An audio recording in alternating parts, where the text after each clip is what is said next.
ಪ್ರಜ್ವಲ್ ವಿಚಾರಣೆ ನಡೆಸೋದಕ್ಕೆ ಎಸ್ಐಟಿ ಅಧಿಕಾರಿಗಳು ಸಿದ್ಧತೆಯನ್ನ ಕೂಡ ನಡೆಸಿದ್ದಾರೆ. ಪ್ರಜ್ವಲ್ ರೇವಣ್ಣಗೆ ವೈದ್ಯಕೀಯ ಪರೀಕ್ಷೆಯನ್ನ ಮಾಡಿಸುವಂತಹ ವಿಚಾರಕ್ಕೆ ಸಂಬಂಧಪಟ್ಟಂತಹ ಡೀಟೇಲ್ಸ್, ತಾನು ಅತ್ಯಾಚಾರ ಮಾಡಿಲ್ಲ ಅಂತ ಕೋರ್ಟ್ಗೆ ಅಫಿಡವಿಟ್ ಅನ್ನ ಪ್ರಜ್ವಲ್ ರೇವಣ್ಣ ಸಲ್ಲಿಸಬಹುದು, ಸಾಧ್ಯತೆ ಇದೆ. ಹೀಗಾಗಿ ಪ್ರಜ್ವಲ್ಗೆ ಪುರುಷತ್ವ ಪರೀಕ್ಷೆಯನ್ನ ನಡೆಸೋದಕ್ಕೆ ಎಸ್ಐಟಿ ಅಧಿಕಾರಿಗಳು ಮುಂದಾಗಿದ್ದಾರೆ. ಒಟ್ಟು 3 ಹಂತದಲ್ಲಿ ಪ್ರಜ್ವಲ್ ರೇವಣ್ಣ ಅವರನ್ನ ವೈದ್ಯಕೀಯ ಪರೀಕ್ಷೆಗೆ ಒಳಪಡಿಸಲಾಗುತ್ತೆ. ಈ ಹಿಂದೆ ಹಲವು ರೇಪ್ ಕೇಸ್ನಲ್ಲಿ ಪುರುಷತ್ವ ಪರೀಕ್ಷೆಯನ್ನು ನಡೆಸಲಾಗಿತ್ತು. ಕ್ಲಾಸಿಕ್ ಎಕ್ಸಾಂಪಲ್ಸ್ ಅಂತ ಹೇಳಿದ್ರೆ ನಿತ್ಯಾನಂದ ಪ್ರಕರಣ, ಮುರುಘಾಶ್ರೀ, ಅಸಾರಾಮ್ ಬಾಪು, ಇದೆಲ್ಲ ಕ್ಲಾಸಿಕ್ ಎಕ್ಸಾಂಪಲ್ಸ್ ನಮ್ಮ ಕಣ್ಮುಂದೆ ಇರೋದು. ಇದು ಲೈಂಗಿಕ ಸಾಮರ್ಥ್ಯವನ್ನು ಸಾಬೀತುಪಡಿಸುವಂತಹ ಪರೀಕ್ಷೆ. ಸೊ ಈ ಪರೀಕ್ಷೆಯ ರಿಸಲ್ಟು ಇಡೀ ಸೆಕ್ಷುಯಲ್ ಅಫೆನ್ಸ್ನ ಪ್ರಕರಣ ನಿಂತ್ಕೊಳ್ಳುತ್ತಾ ಬಿದ್ದು ಹೋಗುತ್ತಾ ಅನ್ನೋದನ್ನ ಡಿಸೈಡ್ ಮಾಡೋ ಕೆಪಾಸಿಟಿ, ಕ್ಯಾಲಿಬರ್ ಇರುವಂತಹ ಪರೀಕ್ಷೆ. ಸೊ ತುಂಬಾ ಕ್ರೂಷಿಯಲ್ ಅಂತ ಕನ್ಸಿಡರ್ ಮಾಡ್ತಾ ಇದೆ ಎಸ್ಐಟಿ ಅಧಿಕಾರಿಗಳ ತಂಡ. ಹೀಗಾಗಿ ಇದಕ್ಕೆ ಬೇಕಾಗಿರೋ ಸಿದ್ಧತೆಯನ್ನ ಕೂಡ ಮಾಡ್ಕೊಳ್ತಾ ಇದ್ದಾರೆ ಅನ್ನೋದು ತಿಳಿದು ಬರ್ತಾ ಇದೆ. ಡೀಟೇಲ್ಸ್ ಕೊಡ್ತಾರೆ ಮುರಳಿ.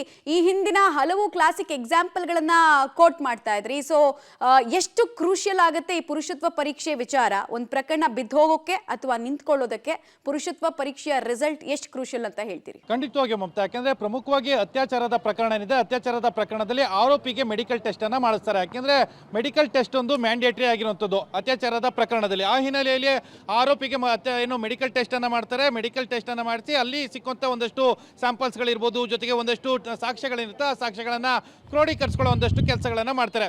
ಅಂದ್ರೆ ಮಮತೆಯಲ್ಲಿ ಗಮನಿಸಬೇಕಾದಂತ ಅಂಶ ಏನಂದ್ರೆ, ಇದು ಅತ್ಯಾಚಾರ ನಡೆದು ಆಲ 2 ವರ್ಷಗಳಾಗೋಗಿದ್ದಾವೆ. ಅಂದ್ರೆ ಸಂತ್ರಸ್ತೆ ಹೇಳಿರುವಂಥದ್ದು 2 ವರ್ಷದ ಹಿಂದೆಯಿಂದ ಇಲ್ಲಿಯ ತನಕ ಕೂಡ ನಿರಂತರವಾಗಿ ಅತ್ಯಾಚಾರವನ್ನ ಮಾಡಿದ್ದಾರೆ ಅಂತ ಹೇಳಿ. ಜೊತೆಗೆ ಪ್ರಜ್ವಲ್ ರೇವಣ್ಣ ಕಳೆದ 34 ದಿನಗಳಿಂದನೂ ಕೂಡ ತನಿಖಾಧಿಕಾರಿಗಳಿಗೆ ಕೈಗೆ ಸಿಕ್ಕಿರಲಿಲ್ಲ. ಜೊತೆಗೆ ಅವರು ವಿದೇಶದಲ್ಲಿ ತಲೆಮರೆಸ್ಕೊಂಡಿದ್ರು.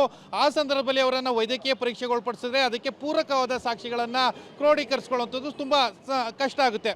ಜೊತೆಗೆ ಇನ್ನೊಂದು ಪ್ರಮುಖವಾದ ಅಂಶ ಏನಂದರೆ, ಪ್ರಜ್ವಲ್ ರೇವಣ್ಣ ಏನು ಕೋರ್ಟ್ಗೆ ಒಂದು ಪ್ರಮಾಣ ಪತ್ರವನ್ನು ಸಲ್ಲಿಕೆಯನ್ನು ಮಾಡಿದ್ರೆ, ಈ ಪ್ರಕರಣದಲ್ಲಿ ನಂದು ಯಾವುದೇ ರೀತಿಯ ಭಾಗಿ ಇಲ್ಲ ಅಂತೇಳಿ ಏನಾದರೂ ಪ್ರಮಾಣ ಪತ್ರ ಸಲ್ಲಿಕೆ ಮಾಡುವಂಥದ್ದು ಅಥವಾ ಬೇರೆ ಒಂದು ರೀತಿಯ ಕಾಯಿನನ್ನು ಮೂವ್ ಮಾಡುವಂಥ ಪ್ರಯತ್ನಗಳೇನಾದರೂ ಮಾಡಿದ್ರೆ ಆ ಸಂದರ್ಭದಲ್ಲಿ ಪುರುಷತ್ವ ಪರೀಕ್ಷೆಯನ್ನು ಮಾಡ್ತಾರೆ. ಇದು ನಮಗೆ ಒಂದು ಹಳೆಯ ಒಂದು ಉದಾಹರಣೆ ಇದೆ. ನಿತ್ಯಾನಂದ ಕಳೆದ 7 ವರ್ಷಗಳ ಹಿಂದೆ, ಅಂದರೆ ನಾನು 10 ವರ್ಷದ ಬಾಲಕ ಇದ್ದ ರೀತಿಯಲ್ಲಿ ನನಗೆ ಲೈಂಗಿಕ ಸಂಪರ್ಕ ಹೊಂದಲಿಕ್ಕೆ ಸಮರ್ಥನಾಗಿಲ್ಲ, ನಾನು ಅಸಮರ್ಥ ಅಂತೇಳಿ ಒಂದು ಸರ್ಟಿಫಿಕೇಟ್ ಅನ್ನು ಕೂಡ ಕೋರ್ಟಿಗೆ ಸಬ್ಮಿಟ್ ಅನ್ನು ಮಾಡಿದರು.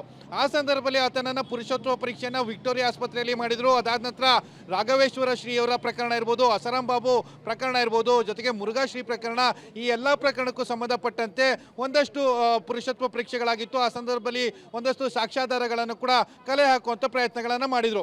ಆ ಸಂದರ್ಭದಲ್ಲಿ ನಿತ್ಯಾನಂದ ಅವರ ಪ್ರಕರಣವನ್ನು ಇಲ್ಲಿ ಉಲ್ಲೇಖವನ್ನು ಮಾಡ್ತಾ ಇದ್ದೀನಿ.